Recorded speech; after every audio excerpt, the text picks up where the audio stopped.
Olá, vice-governador Rocha, bom dia. Bom dia aos amigos que nos acompanham pelas redes sociais. Tudo bem, Rocha? Tudo bem, Mara. Uma semana quente essa, hein? Rocha, muito quente, né? Nós tivemos aí o escândalo dos precatórios. Em pouco menos de uma semana, já estoura outro escândalo do IAPEM. O negócio está complicado, né? Muito complicado. Isso sem contar os outros que aconteceram, né? Exato. A compra de livros, os computadores e uma série de outros casos. O caso da empresa de cartões de crédito, a Vancard, né? E outros tantos casos que aconteceram ao longo do governo. O governo, infelizmente, essa gestão está contaminada pela corrupção. Poxa, vamos começar falando sobre esse escândalo dos precatórios, uma gestão correta, né?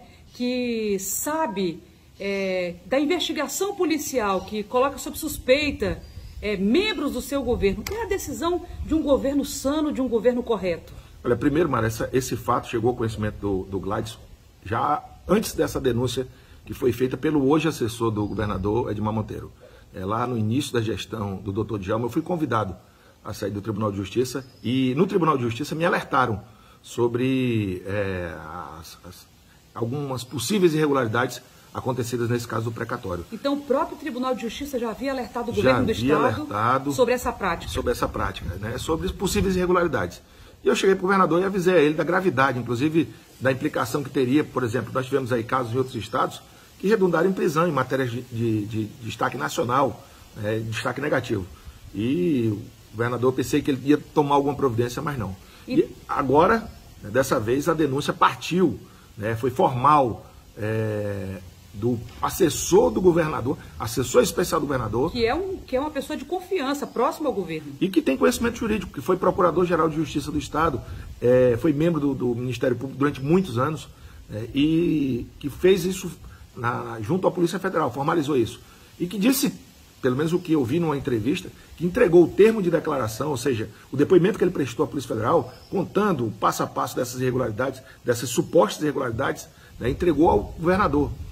Eu vi o presidente Bolsonaro, você viu aí, sendo denunciado porque tomou conhecimento através de um deputado de um caso de corrupção que não chegou a se concretizar e foi denunciado por prevaricação. Então, assim, situação grave e que estourou quando eu estava à frente do governo.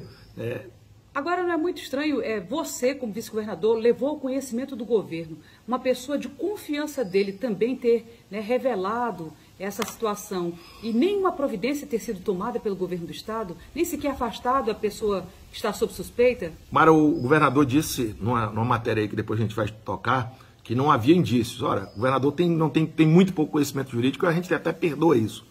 Quando não há indícios, não se tem sequer um inquérito. O inquérito ele inicia com um indício, e para quem disse mais forte que a declaração de um ex-procurador-geral de Justiça. Mas eu queria que tu assistisse comigo esse vídeo aí, que eu acho que o governador fez algumas declarações, eu fui bombardeado pelo governador porque eu afastei alguém que estava sendo investigado, mas eu queria que você assistisse aí esse vídeo comigo, que rolou nas redes sociais durante a semana. Acho que o governador tem mais explicações a dar do que o simples fato de tomar conhecimento e não ter tomado nenhuma providência. Mas vamos ver esse vídeo aí. Que eu estou dizendo que está implicado nessa questão, que tem que vir a público se explicar, é Sua Excelência e o senhor governador. Por quê? Eu não estou dizendo, deputado líder, que ele tem parte nisso. Eu não estou dizendo que a primeira-dama tem parte nisso. Eu estou dizendo fatos. Qual é o fato? A pessoa apontada de fazer captação de clientes e direcionar para a empresa comprar o precatório é advogado do governador. Isso é fato, não é ilação. A primeira-dama do Estado do Acre trabalha nesse escritório com esse advogado. Isso é fato, não é ilação. O governador nomeou este mesmo advogado, procurador jurídico da Junta Comercial do Estado, para trabalhar 4 horas por dia, expediente corrido e ganhar uma fortuna. Isso é fato, não é ilação. A dona da empresa que comprou o precatório é vice-presidente da Junta Comercial do Estado do Acre, nomeada pelo governador. É outro fato, não é ilação. O que eu estou dizendo, deputado Edivaldo, é que esses fatos têm que ser investigados, porque é aí, nessa conexão, nessa relação incestuosa, promíscua, que mora o perigo. É aí onde pode estar o vazamento da informação privilegiada, que caracteriza o abuso de poder político e caracteriza o tráfico de influência, porque o advogado que captava clientes para a empresa compradora de precatórios comprar é advogado de Sua Excelência o senhor governador do Estado. E a esposa de Sua Excelência o governador do Estado é sócia no escritório deste advogado. E esta mesma pessoa, advogado do governador, é nomeado por ele procurador jurídico da Junta Comercial do Estado do Acre. Assim como a dona da empresa que comprava os precatórios é nomeada vice-presidente da Junta Comercial do Estado do Acre. O que eu quero dizer, não estou dizendo que aí em si exista crime. O que existe é uma relação promíscua, uma relação incestuosa entre a pessoa que captava clientes para comprar precatórios, a empresa que os comprava e Sua Excelência o senhor governador. É um vídeo que leva a gente a muitas reflexões e observações, né, sobre esse caso, o envolvimento de pessoas assim, um leque grande de pessoas envolvidas e pessoas muito próximas. Pessoas de dentro do governo. Exato. E assim, as declarações são do deputado Daniel Zen, né, e que trazem esse escândalo para dentro da casa do governador. Quando ele disse que a esposa do governador era sócia. Aqui ninguém está fazendo nenhuma condenação prévia. Acho que esse caso precisa ser esclarecido, precisa ser investigado. Não cabe a mim fazer investigação, muito menos tomar conclusões precipitadas. Mas existem indícios fortes, segundo o deputado Daniel Zen, e eu acredito nesses indícios, né, e que o governador precisa explicar o que a mulher dele fazia como sócia do escritório que está envolvido nessa investigação. O que pessoas próximas a ele, né, que tem participação ativa nesse caso, né, porque ele não tomou nenhuma providência, até para preservar o governo. Eu afastei o procurador João Paulo Sete, longe de qualquer conclusão precipitada ou de condenação, mas muito mais para preservar a administração. Alguém pode me acusar de muita coisa, menos de prevaricação ou de omissão. Rocha, quiseram tornar esse escândalo, né, esse afastamento, como se fosse um ato político seu contra o governo. Tentaram reverter essa situação para um outro sentido e, na verdade, não é. Mas na falta de argumentos, né, a desculpa de que é tudo político, ela é sempre utilizada. A verdade é que o governador precisa esclarecer esses questionamentos do deputado Daniel Zen, que são graves, e que a população do Estado precisa esclarecer. E assim como precisa de outros muitos esclarecimentos. A Avantcard, as empresas dos familiares do governador, né, ganhando caronas, contratos no governo, a quantidade de parentes do governador ocupando espaço de poder, para quem dizia que não precisava de política, é um negócio muito estranho, né, e uma série de outras coisas. Mas eu quero trazer para ti essa matéria que saiu no site de alguém ligado ao governo, que diz o seguinte, tá aí, você está vendo aí, né? Gladson, falando sobre mim, né, dizendo, ele quer tumultuar o nosso governo. Pior, mexeu com o judiciário, e que é quem paga a conta sobre mim, vice-governador. Na verdade, o Gladson ele é meio dúbio nessa situação, né, porque, ao contrário, eu acho que quem tira esse escândalo de dentro do governo, né, foi o ato que eu fiz de afastar o procurador, de exonerar o procurador. Hoje é o cidadão João Paulo Sete, procurador de Estado, que está sendo investigado, e que vai ter todo o direito do mundo de provar sua inocência. Também não estou fazendo condenação ao João Paulo, mas saiu o Estado. Agora, Rocha, muito estranho que um governador tome conhecimento, né? Inclusive que a Polícia Federal, uma investigação que a Polícia Federal está envolvida. O próprio Ministério Público. O próprio Ministério Público também, e ele queira tornar isso um caso político, né?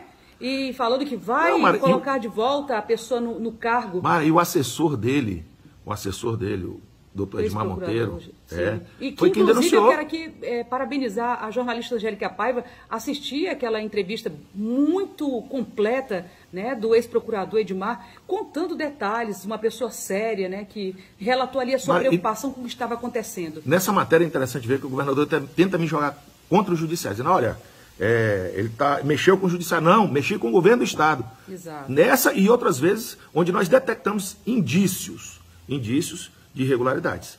Então, assim, a investigação está em curso, mas no caso dos livros da empresa de Manaus, das empresas de Manaus que tomaram conta dos contratos do Estado. Poxa, vamos aqui só para a população ter uma noção de como se comporta esse governo. Vamos aqui mencionar alguns casos de corrupção Mara, que a gente já pôde... Eu vou aproveitar de novo o deputado Daniel Zen para não dizer que sou eu que estou atacando. Sim. E aí vamos ver esse outro vídeo onde o Daniel Zen enumera alguns esquemas de corrupção no governo. Vamos lá, para não dizer para não dizer que é politicagem. Que é politicagem. Com a palavra o Daniel Zen, deputado Daniel Zen. E eu cito, começando lá atrás, pela chamada Conexão Manaus, a quantidade exorbitante de empresas do estado do Amazonas contratadas por dispensa de licitação, por contratações emergenciais, contratações diretas, sem licitação. Seguindo por aquele problema que aconteceu lá na CEPLAG, da Fênix Soft, deputado Edivaldo, do Banco Máxima, do Avantcard, problemas que até hoje não foram 100% esclarecidos. O festival de escândalo na Secretaria de Educação, ali é uma coleção, ali pediu gol no Fantástico umas 3 vezes. Pediu gol não, pediu música, né? Pediu música no Fantástico umas 3 vezes, porque foi só de goleada. Começou com as chamadas públicas, que foram feitas para beneficiar a indústria local, e eles utilizaram a chamada pública para comprar de atacadistas. Foi o primeiro problema, o primeiro rolo de merenda foi esse. Depois veio o escândalo de superfaturamento na compra da merenda, a chamada Operação Mitocôndrias. Depois veio o escândalo com o inquérito policial na compra de sacolão, a chamada Operação Pratos Limpos. Depois veio o escândalo na compra superfaturada de computadores, a chamada Operação Trojan. Depois veio o escândalo na compra de livros didáticos que se obtém gratuitamente, ou seja, gastaram 14 milhões para comprar um livro que você pode obter de graça. Depois veio os paradores de ônibus construídos a R$500 mil, alguns deles em escolas rurais que foram desativadas, deputado Roberto. A escola não funciona e a parada de ônibus, a chamada geringonça, assim apelidada pelo deputado Edivaldo, foi construída numa escola que está desativada, que não tem mais aluno, não tem aula. Teve rolo no DEPASA, com a prisão do ex-diretor-presidente de diretor administrativo financeiro, irmão de senador. Teve rolo no DERACRE, diversos, contratações de empresa do próprio diretor-presidente do DERACRE para prestar serviço de elaboração e de projetos de topografia, ou seja, o próprio presidente contratou a própria empresa para receber do órgão que ele dirige. Meu Deus do céu! Gente! Teve a Conexão Goiás, orçamento paralelo destinado para município do interior de Goiás por parlamentares do Acre, que é sede de empresas contratadas pelo DERACRE. Outro escândalo.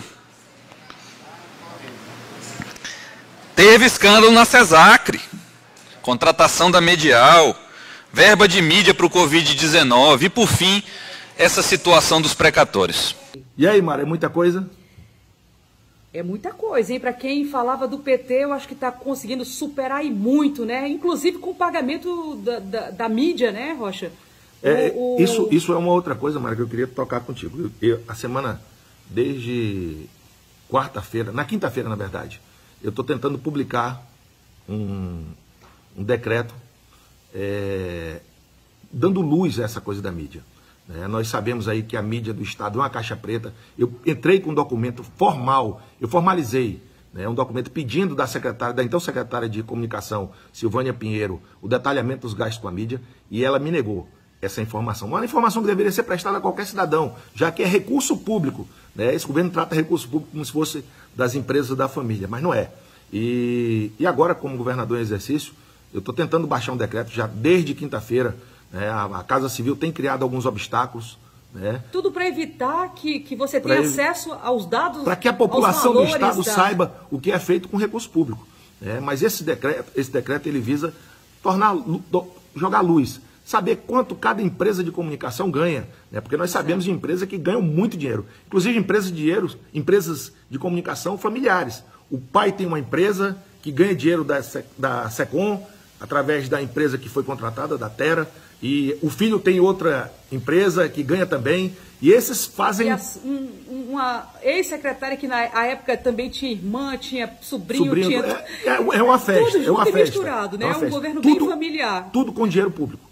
Então, assim... E esses sites, esses jornais, é interessante frisar, que são os que mais batem naqueles que levantam as suspeitas dos casos com indício de irregularidade. né? Então, assim, é a empresa... Não só isso, viu, Rocha? São os sites que mais batem nas pessoas que são ameaça para o governo do Estado, que representam ameaça para o governo do Estado, né? Então, isso é muito triste. E aí, de novo, vão querer jogar como se fosse politicagem. Não. Nós queremos transparência no gasto do recurso público. Tem um outro decreto que eu estou tentando e estou encontrando resistência, é o que tenta colocar, Mara, ponto eletrônico naquelas empresas falidas, Codisacre, KGAcre, essas outras empresas, que inclusive foram palco até alguns dias atrás de um outro escândalo, né? O escândalo das rachadinhas. E aí também tive a oportunidade de desfazer. Qual é a função da KGAcre hoje no Estado, da Codisacre hoje? Abrigar dezenas e dezenas de pessoas comissionadas que ganham, né? E que nós temos informações que pessoas, inclusive, moram fora do Estado e estão lotados nessas empresas. E o que é que eu queria, Mara, com esse decreto? Criando o ponto eletrônico, fazer com que essas pessoas que ganham recurso público, pelo menos tenham que ir lá colocar a sua digital, né? Pelo menos tenham que ir lá bater o ponto, né? Como diz popularmente o servidor público. Essa era uma bandeira também para os nossos deputados estaduais abraçarem também, né, Rocha? Exigir que os funcionários dessas empresas falidas, né, as chamadas falidas, que eles batam o ponto, porque as denúncias são muitas, inclusive essa que você falou, que tem muitas pessoas que ganham, que moram fora do Estado, já chegou ao meu conhecimento também. Agora tem situações, uma jornalista que me contou essa história, né? Jornalista amiga nossa me contou essa história, que tem pessoas que moram fora do país e que estão lotadas nessas empresas. Lá também tem uma outra situação que eu estou também tentando reverter. Muitas das pessoas que estão lotadas nessas empresas falidas não têm as suas nomeações publicadas no Diário Oficial. Ou seja, é como se fosse assim, alguém que ganha dinheiro público, mas não está em lugar nenhum. Não foi nomeado no Diário Oficial para dar transparência. Esquecendo o que diz o artigo 37 da Constituição Federal, que fala dos princípios. Desses princípios aí, um deles é a publicidade. Agora, eu estou tentando publicar esse decreto e o governador diz que tem um time muito forte aqui no Acre. Acho que esse time é o time que tenta blindar, fechar, fazer com que as coisas não aconteçam e que não se traga luz para esse fato.